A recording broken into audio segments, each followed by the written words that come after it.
Tell me about your dad and where did he come from? He come from Bulladila and from a family of 10, and he came up when he was 13 with his sister and his brother-in-law. Okay, and they came to where? Moonee.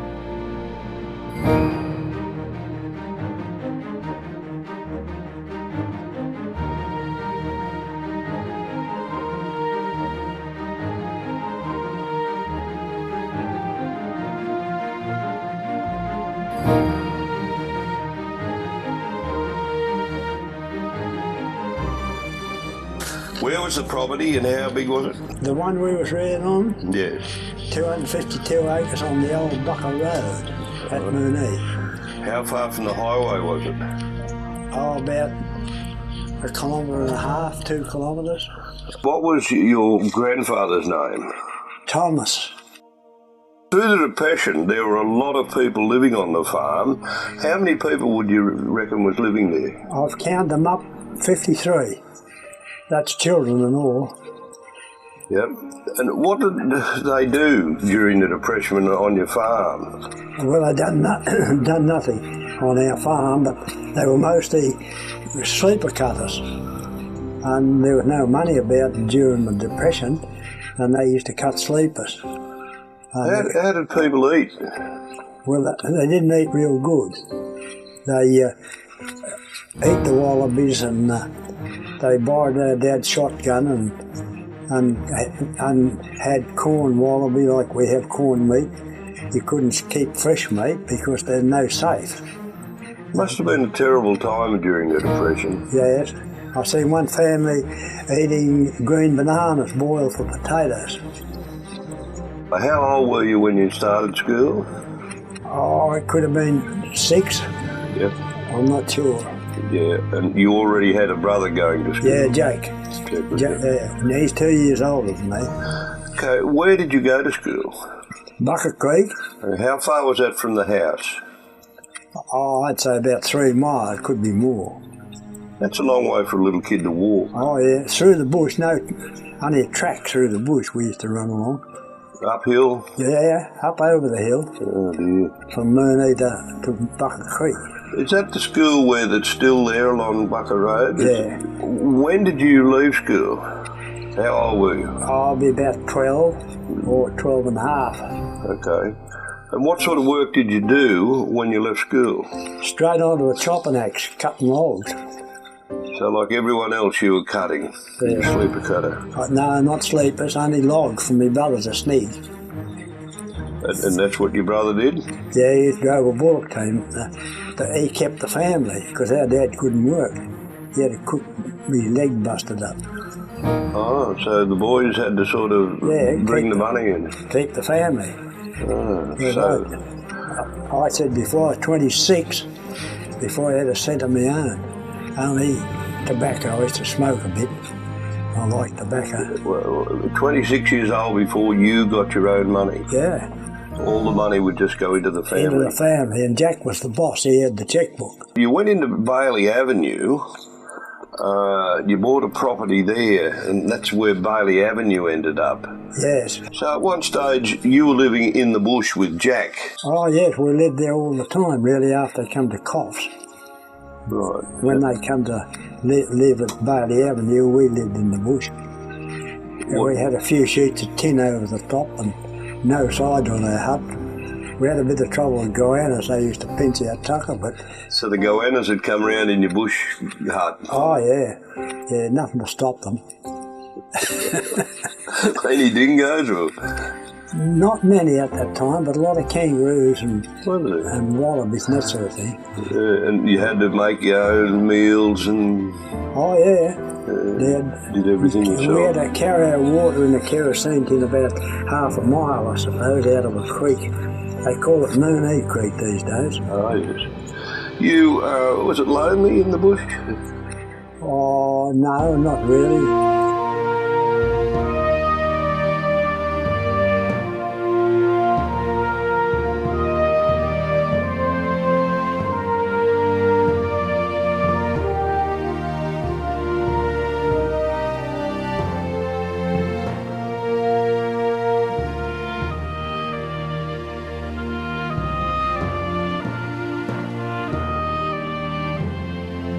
Now, Jack broke his leg clearing the farm at Bailey Avenue. That's right. What time was it?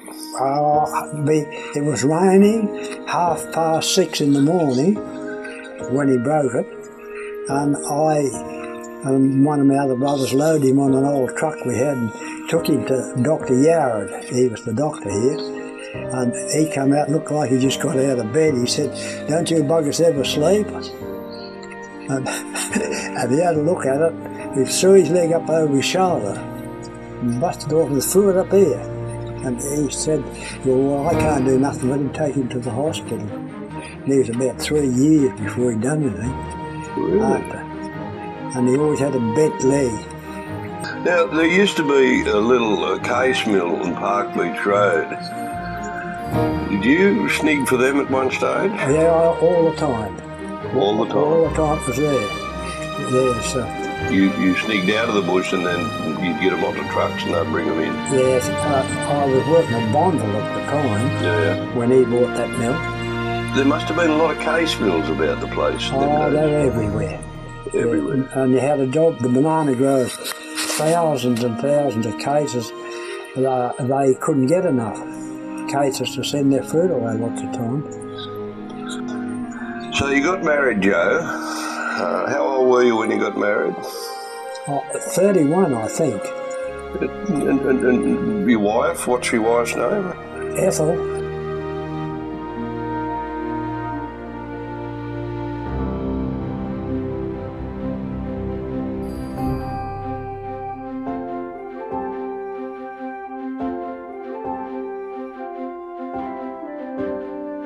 You have a family? Yeah, I had 2 boys. What's their name? Michael was the oldest and Robert was the youngest.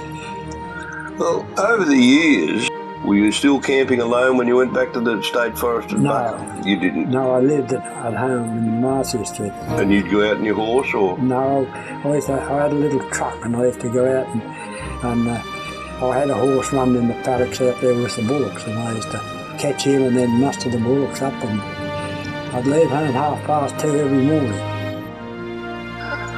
2:30 in the morning? Yeah. What time would you get home? Oh, dark. Well, just when it got dark, you knocked off. Long days, Joe. Yeah, I broke my arm. It was just coming on dark.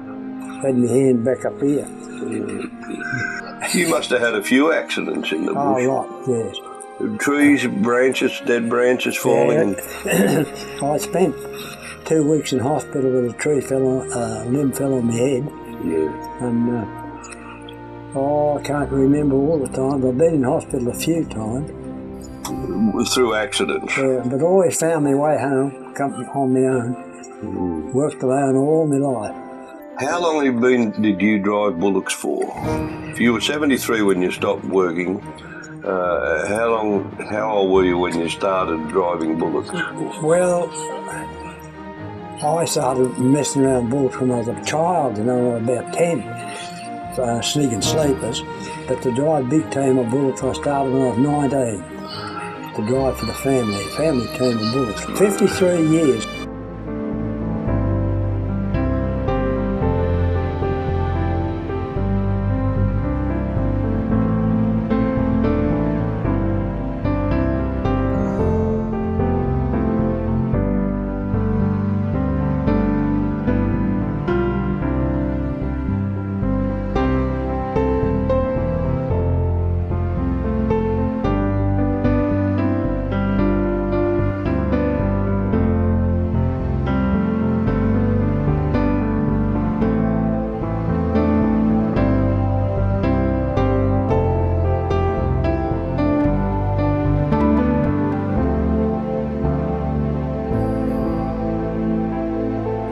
Well, over the years, Coffs Harbour's changed a lot. You'd have seen a lot of the changes. Yes, my word.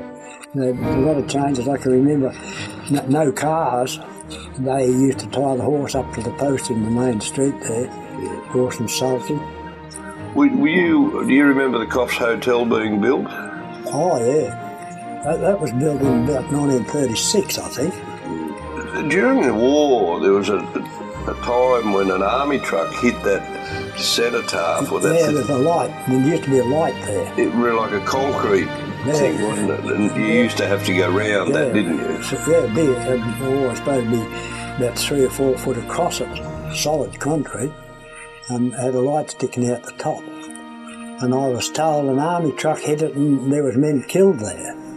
But never heard anything about it. I asked old people as years gone by, no one seemed to know much. But you didn't know anything during the war either. They didn't say too much They about didn't it. tell you. What about other people that came to town? Is there a place to leave their horses?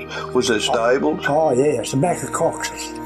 Cox's had the stable. Joe Weeks and his brother Gordon used to work there. And another member of the time, Tom Rainey, he used to drive Cox's horse and trade to deliver stuff to the farmers. Old Tom Rainey. Jack Gerard built a big Tasmans picture theatre. Do you remember that? Yes. I don't know what year he built it. He had the garage to start with up near Mick Cunningham's shop, near where the Fitzroy Hotel was. Mick Cunningham was your uncle? Yes. So he ended up with a few shops, didn't he? Well, he ended up, he had the shop next to the Fitzroy Hotel, and then he moved down to a bigger one down in the main street. Near the fire station? Yeah. With all this new technology that was coming in, probably while you were driving bullocks, you never had an urge to go and get a truck or a tractor? I sold my bullocks in 1948, I think it was. I went to Frank Everingham and Ray Goodwin. They had old Jack Gerard's garage, and they sold trucks, and I was going to buy a truck. And they said, "We'll sell you a truck, Joe, but take our advice, don't buy it." He said, "No money in trucks." So I went back and bought another team of bullocks. Really? Yeah. Okay. I went through a lot of teams of bullocks. You would have come across a lot of trucks when they're carrying them all down in the bush. Yeah. And you didn't have an urge to get a truck then. No. You're quite happy and content to work your bullock. Yeah, well, the reason I stuck to bullocking is our family had nothing until they bought that team of bullocks in 1942, and I started driving. Well, they had plenty of food and all that type of thing, and always had $1, but not much money, but had a little bit. And that's the reason I stuck to it, because you could always go to the timber agent and he'd want to buy poles or piles. Timber mills wanted the wood, and that's the reason I stuck to it. But there's no fortune in it.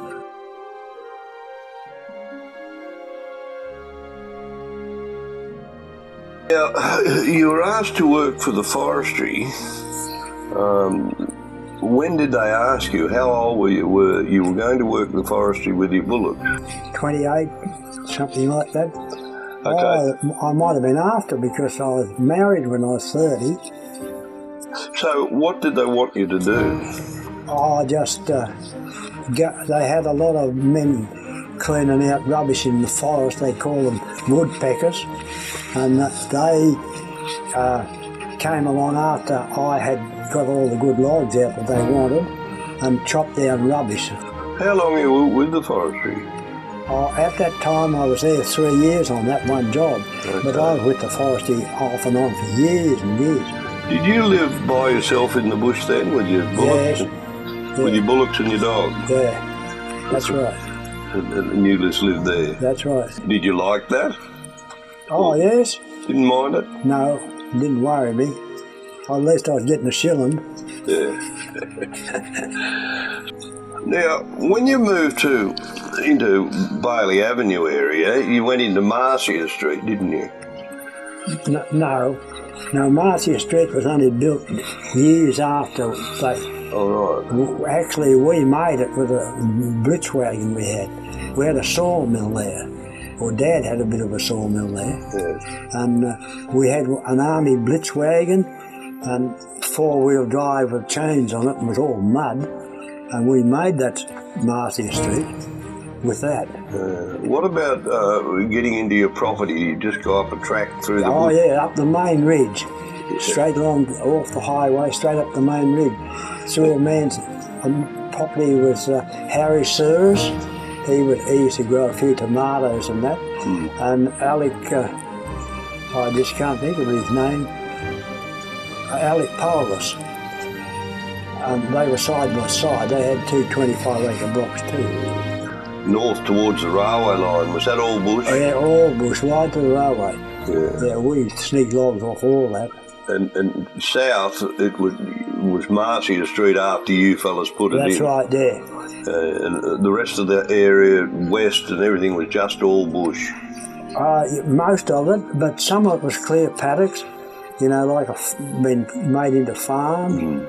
Tommy Dent had a place there that was clean. How many in your family? 10. 10? Yeah. That's you plus 10? No, really 11. One of my brothers died when he was 18 months old. Okay, so are the others all alive, still alive? No. Can you tell me how your family went? My older sister's still alive, and myself, and my younger sister. That's all. They're all gone. All the rest have died? Yeah.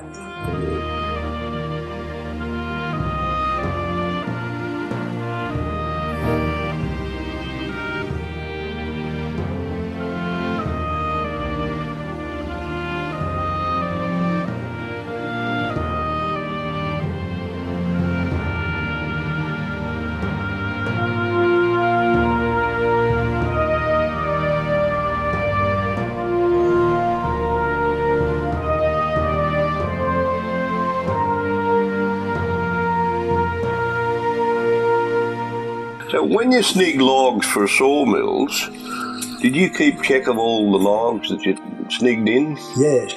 You did? Yeah. Kept a docket. And did they check them too? Well, they checked them, but they were supposed to book them down, but one miller never. He got down me $2,000 and everyone said he'd never pay you. But he told me one day to bring the book down and I took it to him and he said, he went through my book, he said, I owe you $2,000. And I said, well, what about your book? He said, I haven't got a book. He trusted you too? Yeah, he said, I checked the measurements and lots of people worked for him before and said he was a rogue, he wouldn't pay. But he said a lot of the fellas were crook with their measurements. And they wanted to pay for something he didn't get. So he trusted you? So you've got to be honest. If you're not honest, you won't get anywhere. Yeah. Did you swear at the bullocks? Oh, a bit, yes. Does that help? No. No. What about using the whip? You must have a whip because it's like the child. If you don't be the boss, he won't take you notice. But if you haven't got the whip, they won't do as you tell them. Is that right? Yeah, but if you've got a whip over your shoulder or crack it now and again and speak to them, they jump to it, they'll tell you. Yeah. You know, they're a very brainy animal, a bullock. Intelligent? Oh, yeah. Well, they have to be when you can stand away back at the tail and tell the leaders to come back to you or go back the other way. So a bullock team, you can stop them and you can make them go left, yeah. You can make them go right, yeah. And you can make them back up. Back up, yeah. A lot of people had bullock teams, but they, you know, I don't know why, but they wouldn't back up or nothing. But ours, if they wouldn't back up half a chain, they're no good to me. I wouldn't keep it. You had names for your bullocks? Every one of them, yeah. Yes, and did they know their name? Oh, yes. They got to know their name. It takes 2 years to get a bullock to be, you know, perfect. So if the bullocks were together in a paddock and you sang out one of the names, he'd lift his head up? Oh, I suppose he would. I don't know. I've never tried it. What about when you're going to work of a morning and you got to yoke them up? Do they get a bit smart and get out of your way? Oh, yeah, they hide. Yeah. They'll hide? Yeah, some of them put a big bell on them. You know, if they moved, you could tell where they were and Gotcha. run them out.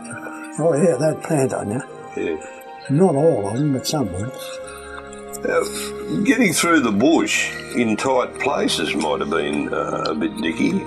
What about snakes? Did you ever see snakes, or did snakes hear you coming and get out of the way? That's what I tell people today, never work in the bush in shorts. I've had snakes come up between my legs and all that sort of thing. You know, I've never been bitten by a snake. Really? No. No, there are plenty of snakes, and I think they're very dangerous myself. I don't like them, they're not a friend of mine.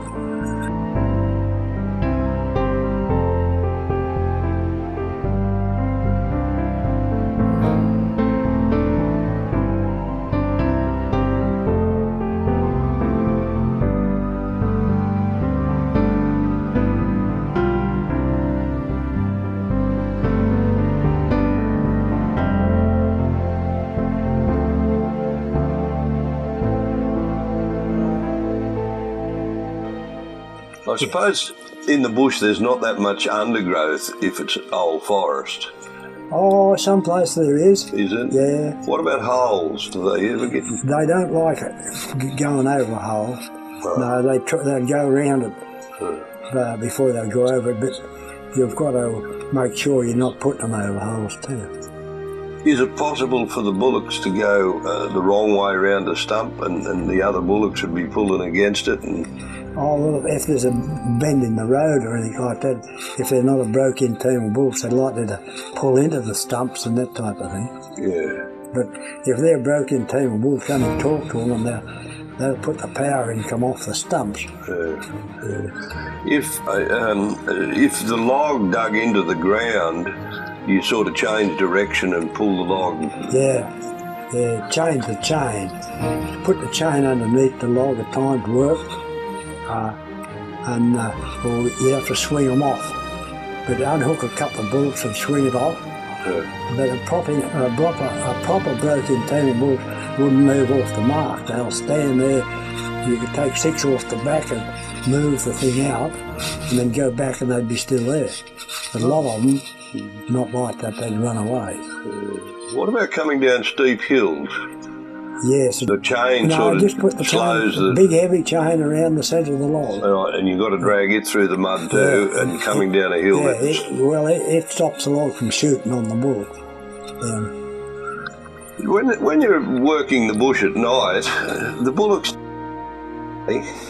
No, they would hang around, you know, where there was food.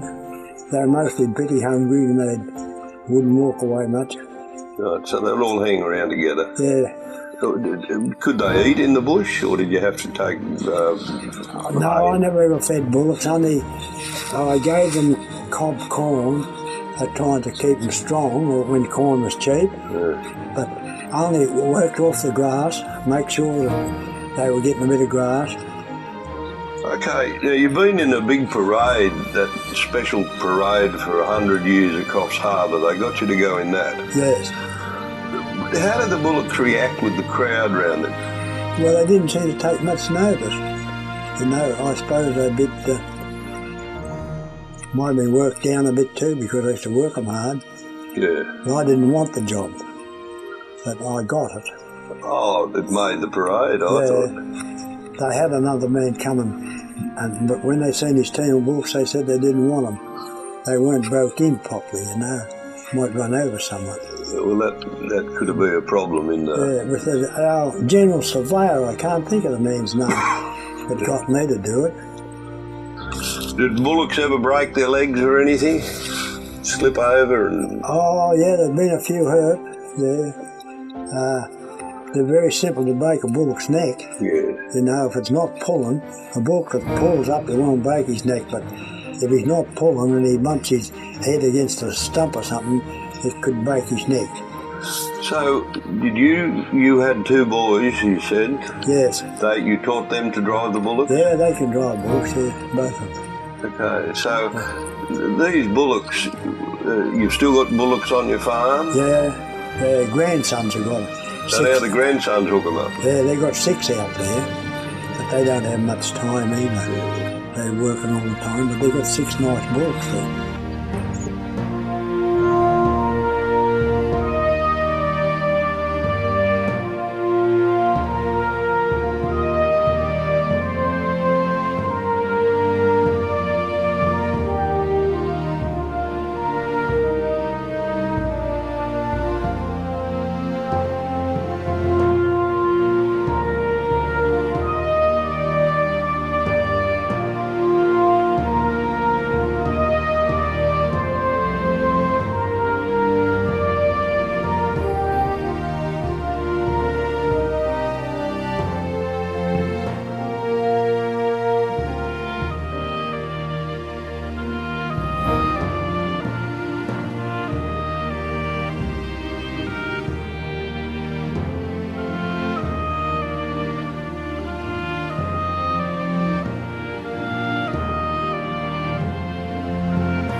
How old are you now, Joe?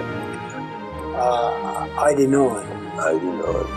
And you made those models while your leg was getting better? Oh yes, I made a team of bullocks for nearly everyone in the family. Yes. Yeah, Ethel's family's got some too. You know, sit there with them all night. That's all I made them with.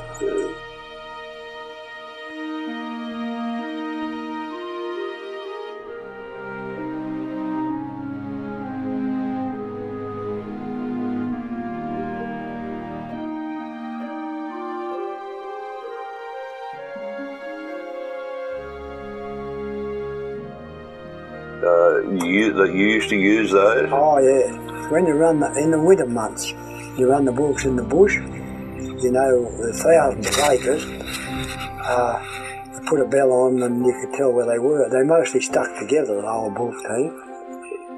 How far could you hear a bell from? Oh, some, you could hear them 3 miles, some of them. You could hear a bullock bell 3 miles away? Yeah, some of them really good bells they were. There's one hanging in the shed over there, I reckon you'd hear that far. I didn't use it much because I bought it on a team of bullocks. It was starting to sag a bit. Do you know of anyone else working bullocks? No, not Everyone stopped? No. There's a lot of people have bullocks, but I don't know anyone logging with them or anything like that. There's a lot of people have them. Well, in the middle of the 70s, there wouldn't be too many people still doing it like you were doing it. No, I think I was the last, really. You know, there was an odd one about, used to pull the odd piece, but, you know, I stuck with it all the time. You were doing it for a living? Yes. What do you do with yourself now you're retired? Get into trouble. No, I've got the garden out at Bucket Creek. I go out there, and the garden at home keeps me busy too. You're still in good health, Joe? Yeah. You get a bit tired. We all do.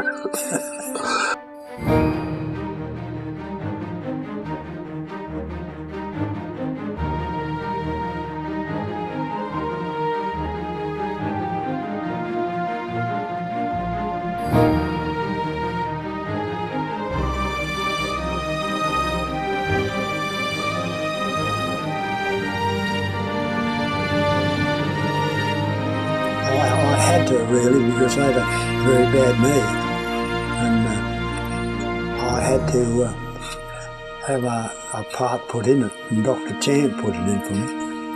And then my hip was crooked too. My father always used to say, "Stop stamping your foot at the bullocks," he said, "you'll have a crooked leg."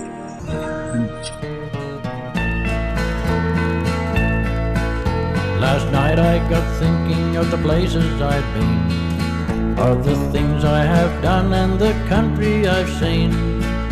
And for most of the evening my memory did dwell on the days I cut sleepers in the old wedding bell, where solitary lighthouse kept watch through the night, so the big ocean vessels would know they were right. And west of Woolgoolga is a mountain so grand, the wedding bell forest where the tall timbers stand. A springboard we used when felling a tree, high up from the butt where the timber is free. And we chopped with the skill that a good axeman knows, so the big tree would fall on the spot that we chose. With a kelly or plum or a cockatoo braids, and a Collins broad axe with a 13-inch blade, an M-tooth or peg on the old cross-cut saw, or a good peg and raker was a beauty for sure.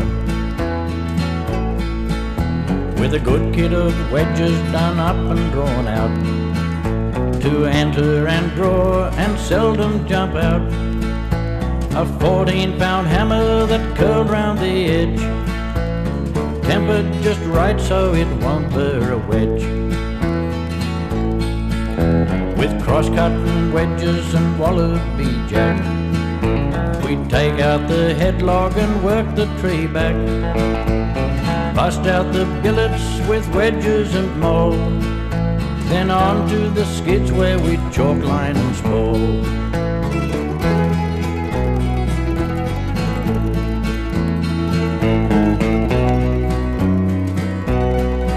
And the steel of the broad axe would ring out a tune until the four sides of the billet was hewn, and the sleepers we squared in the sweltering scrub were all squared again on past day in the pub.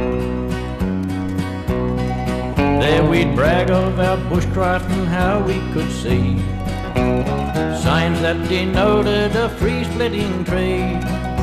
A good white mahogany will split with an axe, but often the timber is spoiled by anthrax.